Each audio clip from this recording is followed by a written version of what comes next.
What's up, guys? Channing Apodaca here with another End of the Chicane quick pit, this time breaking down the drama unfolding with the Red Bull Racing team and their two drivers, Max Verstappen and Sergio Checo Perez, following the Brazilian Grand Prix at the amazing Interlagos circuit in lovely Sao Paulo, Brazil. So what happened? Well, for starters, this was a sprint weekend, which changes the format of the Grand Prix. Instead of having two practices Friday, one practice and a quali on Saturday, followed by the race on Sunday, in a sprint weekend, you have one practice Friday, followed by a qualifying session to determine the starting grid for the sprint race on Saturday, followed by a second practice with the starting grid for the race on Sunday being set by finishing positions from Saturday's sprint race. That's a lot. Make sense? I don't normally like sprint race weekends, but this one ended up being pretty good. It was 24 laps of good racing with a little bit of drama, lots of action, and all of it can mostly be credited to the fact that Interlagos just fucking rips. Qualies were rained out, causing a little bit of chaos in the field order for Saturday's sprint race, with the likes of Lewis Hamilton, Sergio Perez, and Charles Leclerc starting 8th, 9th, and 10th in the sprint, with Kevin Magnussen in a Haas getting the only quick lap in before wet weather conditions essentially red flagged the session, putting him, for the first time in his F1 career. What position are we? You're P1, mate.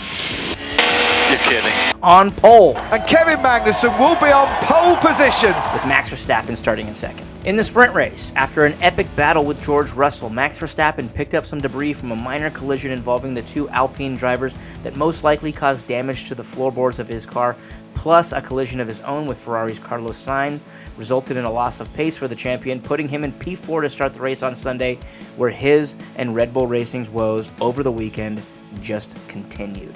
In the race on Sunday, both bulls looked good to start, showing good pace all the way up until lap 7 when Max Verstappen decided to dive bomb Lewis Hamilton after a safety car going into turn 2 that not only caused damage to the reigning world champion's car, but also gave him a 5-second penalty. Meanwhile, Checo put up a good fight battling with the two Ferraris all race long, but ultimately his tire strategy didn't mix well with a poorly timed safety car. Thanks a lot, Lando Norris, which led to him getting chewed up by the rest of the pack on fresh tires, where he eventually fell back from P2 to P7, which is finally where the real drama starts. With Max Verstappen having to deal with body damage and time penalties, he'd fallen down to P6, with his teammate Sergio Perez needing every point he can secure to get second in the championship behind him in P7. Verstappen was then given team orders to let Checo through in order to gain a much-needed 2-point advantage in the standings, to which Max went radio silent. It's Max. Let Checo through. Let Checo through. With Checo Perez in P7, leaving Checo deadlocked in points with Ferrari's Charles Leclerc going into the final race of the season, a little bit reminiscent of last year's Abu Dhabi Grand Prix, but instead of for first and the championship, this one's for second, or vice championship as some people like to put it. Dorks. It already looks bad enough that Max didn't follow team orders, but the radio between Max, Checo, and their engineers made matters even worse. Max, what happened? I told you already last time. You guys don't ask that again to me. Okay? Are we clear about that? Prompting team boss Christian Spiceboy Horner to join the call. I'm sorry about that, Checo. We'll debrief everything afterwards. To which Checo replied, It shows who he really is. The fallout from this race and the drama that ensued has caused a ton of backlash against an already hated Max Verstappen for being selfish against a teammate who's done nothing but boost his career. Sergio Perez was brought in to help Max Verstappen secure a world championship, and now Max has 2. At the time of this race, Max had already secured the 2022 World Drivers' Championship, which left fans wondering, is he really that stubborn? Is he that much of a fucking dick that he can't let his teammate take P6 in order to get the points necessary to secure second in the Drivers' Championship and give Red Bull their first ever 1-2 in the standings? Maybe, but it's not that simple.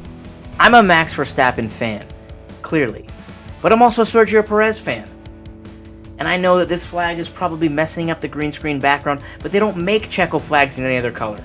You might be asking yourself, well, as a Max Verstappen and a Sergio Perez fan, how does this type of team drama make you feel? Well, I feel kind of like... You are tearing me apart! Max and Checo. Well, for starters, Max wasn't asked to let Checo through until the very last lap of the race, where he didn't really have enough time to slow down and honorably give Checo the space that he needed to get by him in order to take P6. Well, if it was just about timing, then why did Max sound so vindictive when asked to give his teammate a little help? That takes us all the way back to the 2022 Monaco Grand Prix, where in the last minute of qualifying, Sergio Perez put in a good enough time for P2 while his teammate Max Verstappen was in P4, when Checo had a bit of an ominous crash that ultimately red flagged the session, which meant that Checo would start P2 with Max in P4, with the two Ferraris slotting in at P1 and P3 to fill out the front two rows. Checo would ultimately beat Charles Leclerc in the pits to win the 2022 Monaco Grand Prix. It seems like Max Verstappen believed Checo had crashed on purpose and had been holding this card in his pocket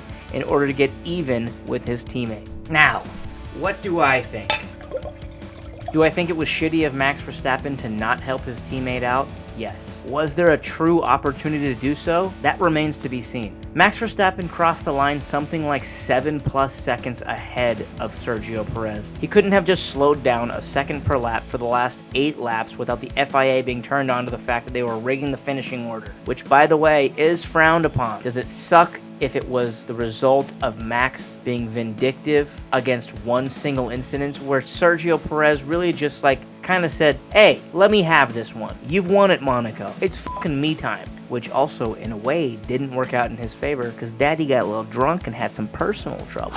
All in all, what I think this means is that there could be a giant shift in the dynamic at Red Bull Racing going into the 2023 season. Is Sergio Perez going to drive for himself a little bit more? Can Max rely on Checo for the defense that he's had for the last 2 years? If Checo doesn't help protect Max, is that going to affect his seat and his position within the team? Could someone like Daniel Ricciardo, their new third driver, slot in and make promises to do what he's told? Sergio Perez is going to be in the twilight of his career soon. Expect him to give it his all, and I hope he does. It might cause a little bit of drama between two of my favorite drivers, but if you like F1, then you like drama. And if you like this video, be sure to like this video, share it, and check back soon for more Into the Chicane Quick Pits.